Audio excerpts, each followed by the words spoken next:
Morning light poured softly through Portland's golden haze. The city yawned awake beneath a gentle sun.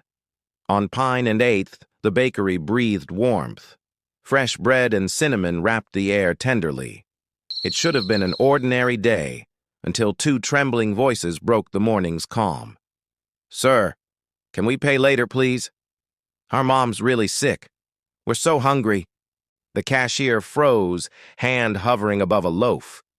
Silence thickened behind the counter like unspoken pity. Two little girls stood on tiptoe, anxious, small. Their braids matched. Their hope flickered like candlelight. Behind them, a man adjusted his cufflinks slowly. Adrian Miles, sharp suit, colder heart, restless eyes. He came for coffee, not conscience, that morning. He had money, but no peace to spend. And yet, something about them made him pause. Two children, one loaf, a quiet test of humanity. Mr. Thompson, the baker, cleared his throat nervously. "I'm sorry, girls. We don't keep tabs here." Hazel's lower lip trembled. Grace clutched her hand. "Please, sir. Mom couldn't get up today." "We haven't eaten since yesterday," Hazel whispered shakily. Adrian's chest tightened, memories clawing through his silence. He knew that kind of hunger once before. Not for food, but for someone's gentle care. He stepped forward before logic could stop him. "How much is the bread?" he asked softly. Three heads turned, surprise flickering in their eyes. Mr. Thompson hesitated. "$3.25, Mr. Miles." Adrian reached for his wallet without hesitation. He placed a 20 on the worn counter. "Cover theirs," he said, "and keep the change." Grace blinked, stunned, holding her sister tighter still. "Thank you, sir," Hazel whispered through shaking breath. "We'll pay you back when Mom gets better." Adrian smiled faintly. "No need. Just take care." They took the bread as if it were sacred. At the door, light framed their tiny silhouettes. Hazel waved shyly. Grace smiled, a fragile kind of gratitude. Then they vanished into Portland's endless morning streets. Adrian stood frozen as the air turned heavy. Something about that moment wouldn't let go. The baker mumbled about good hearts still existing. But Adrian barely heard. His world had shifted. He stepped outside, feeling strangely hollow yet alive. Cars moved, people rushed, the city kept spinning. But inside him, something small began to stir. A warmth he'd long forgotten how to feel. Adrian walked through Portland's busy streets in silence. The noise around him felt distant, almost unreal. He should have been in a boardroom by now. Instead, he kept replaying two small, trembling voices. He saw Hazel's eyes every time he blinked. He saw Grace's hands clutching bread like hope. Their faces haunted him more than profit margins. Kindness had found him where ambition used to live. He reached the hotel before noon that day. Marble floors, polished glass, everything perfect, everything cold. The concierge smiled politely, unaware of his storm. Adrian nodded faintly, lost in unfamiliar thoughts.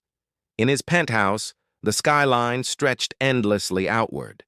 Skyscrapers glistened, but none reflected his reflection truthfully.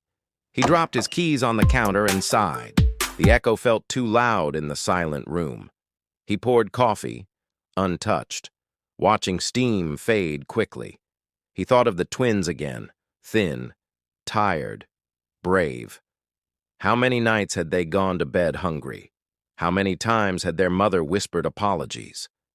He leaned against the glass, city lights blinking below. He could buy comfort, but not peace of heart. For once, wealth felt like a weight he carried.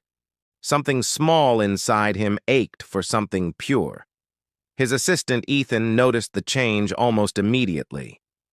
"You've been quiet lately, sir," Ethan said softly. Adrian looked up, eyes clouded, voice low, distracted. "Ethan, I need you to do something." "Of course, sir. What do you need done?" "Find those girls from the bakery," Adrian replied. Ethan blinked. You mean the ones you helped? Yes, the twins, Hazel and Grace Bennett. Ethan frowned, puzzled by the unusual request. You really want to track them down? Adrian nodded slowly, tone steady, eyes far away. I just want to make sure they're okay. Ethan hesitated, then gave a small, respectful nod. All right, sir. I'll see what I can do. Adrian turned back to the window, breath unsteady, soft. The rain began to fall over Portland again, and somewhere in that gentle rain he understood. Kindness, once awakened, never truly goes back to sleep. Ethan returned 3 days later, folder in hand. The manila edges were worn, papers inside trembling slightly. Adrian looked up from his desk, heart already racing. You found them? He asked, voice tight with anticipation. Ethan nodded, eyes filled with quiet concern. Their names are Hazel and Grace Bennett. They live with their mother, Claire Bennett. East Side, Burnside District, old apartment complex. Adrian leaned back slowly, processing every single word. The Burnside District. He hadn't been there in years. A place forgotten by wealth, forgotten by light. He exhaled, long and heavy, a sound of guilt. Did you find out about the mother? Ethan hesitated, shifting uncomfortably where he stood. She's sick, sir. Doctors say it's serious. Medical bills unpaid, rent overdue, utilities cut off. Adrian's chest tightened, an ache he couldn't explain. Money had always solved his problems, never someone else's. He stared at the folder, silent, unmoving for moments. Then he whispered, "Get the car ready, Ethan." Ethan blinked, startled by the sudden command.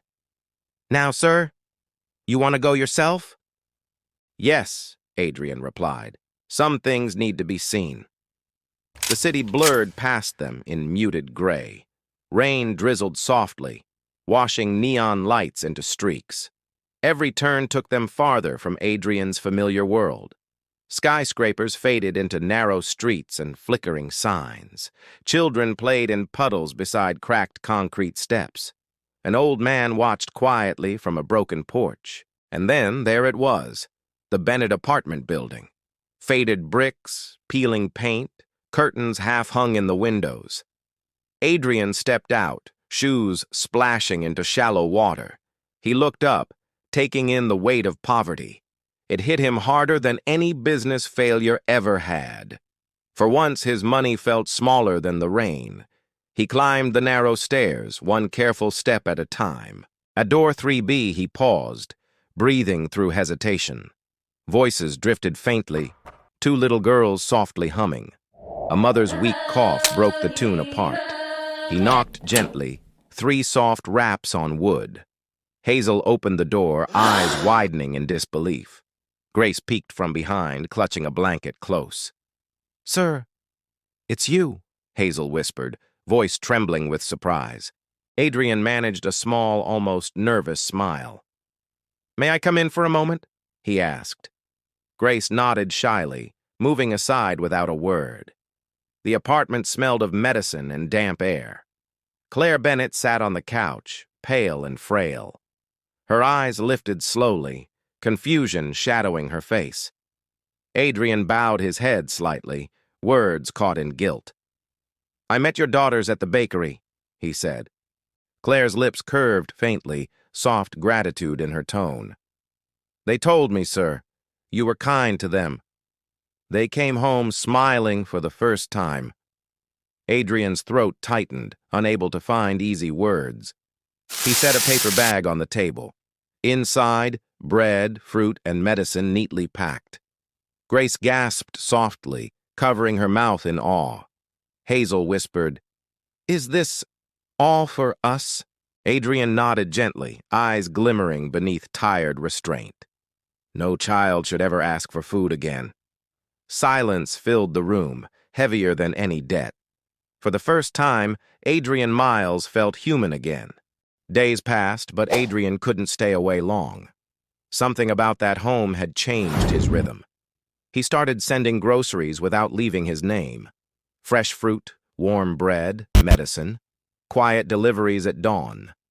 Each morning, Hazel and Grace found the packages waiting. They would giggle softly, whispering, "The bread angel came." Claire suspected who it was, but never confirmed. Some gratitude was too sacred to be spoken aloud. At work, Adrian's focus began to blur slightly. Board meetings felt hollow. Profits lost their meaning. His assistant noticed, but said nothing anymore. There was a calmness beneath his distracted demeanor. He had started visiting Burnside every few days. Never empty-handed, never as a man of wealth. Just Adrian, carrying hope in a paper bag. The children welcomed him like family, not a stranger. Grace drew him pictures with crayons and laughter. Hazel read him stories from old, torn books. Claire often sat nearby, watching quietly, heart softening slowly. Her illness still lingered, but her smile returned. One evening, the rain fell hard and endless. Adrian stood outside their door, umbrella in hand. Claire opened it before he could even knock. "You'll catch cold out there," she said gently. He smiled faintly, shaking droplets from his coat. "I've been through worse storms than this, trust me." They shared tea that night by candlelight's flicker. Laughter filled corners once heavy with silence and fear. Hazel fell asleep on the couch mid-story. Grace curled beside her, clutching her stuffed bear tightly. Adrian watched them, warmth blooming quietly in his chest. Claire noticed the look, soft, protective, almost paternal. "You don't owe us anything," she whispered quietly.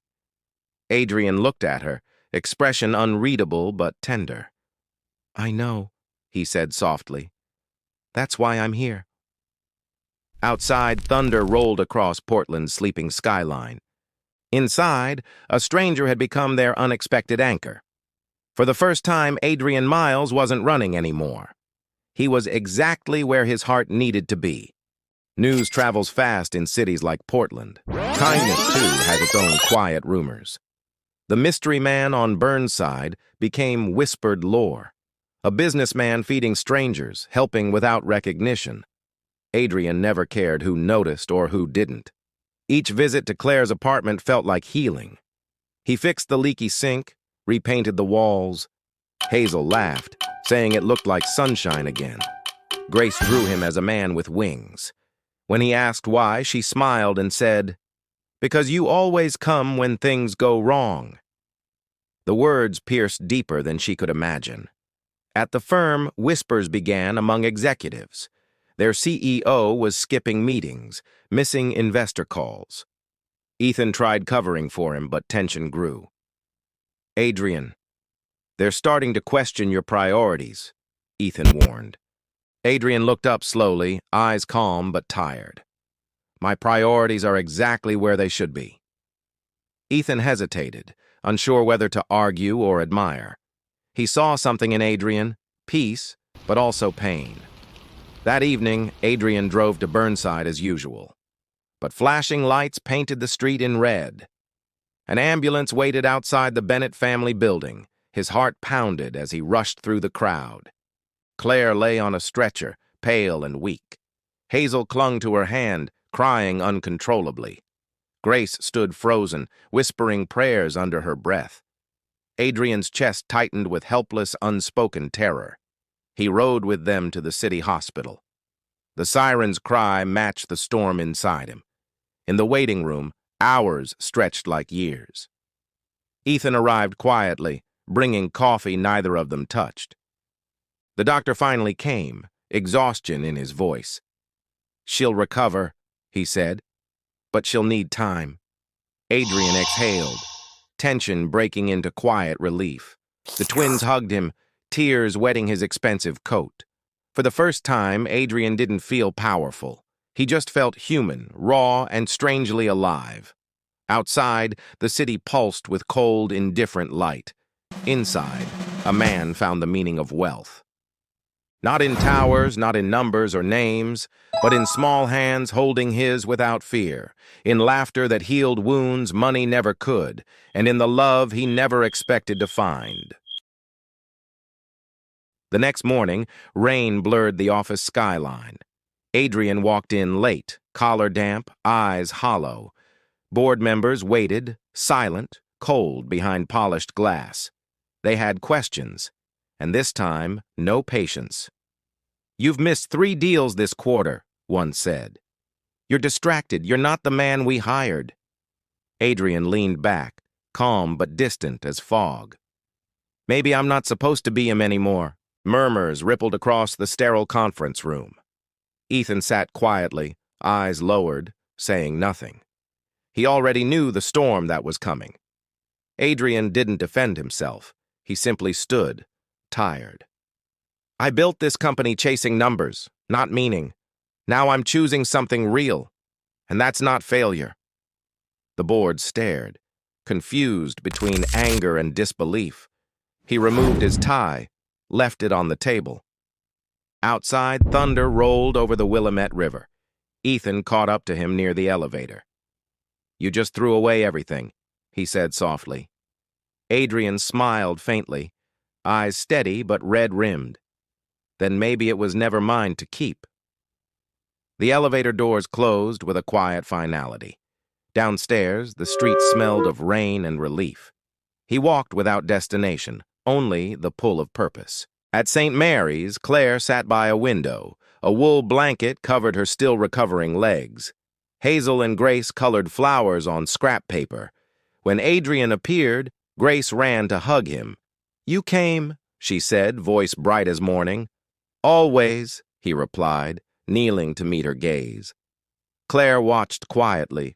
Exhaustion softened into gratitude. "You look like someone who's made peace." He smiled. "Maybe I finally have," he said. "I left the board. It's time for something new." She frowned, worry shadowing her tired features. "You didn't have to do that for us." "I didn't," he said. "I did it for me." The silence that followed wasn't awkward. It was full. Outside, the city shimmered with slow silver rain. Inside, 3 lives began to rebuild in warmth. Adrian stayed until night draped the skyline again. He told Hazel stories about stars and lost sailors. He helped Grace fold paper boats from old bills. Each one floated in a bowl by the window. When Claire whispered, "Thank you," he shook his head. "Don't," he said softly. "You already did enough." She smiled faintly. "Then just promise one thing." He looked at her, eyes calm, waiting. "Don't disappear when things get better," she said.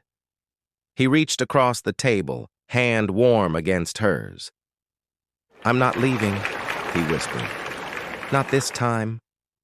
And for once, he meant every single word.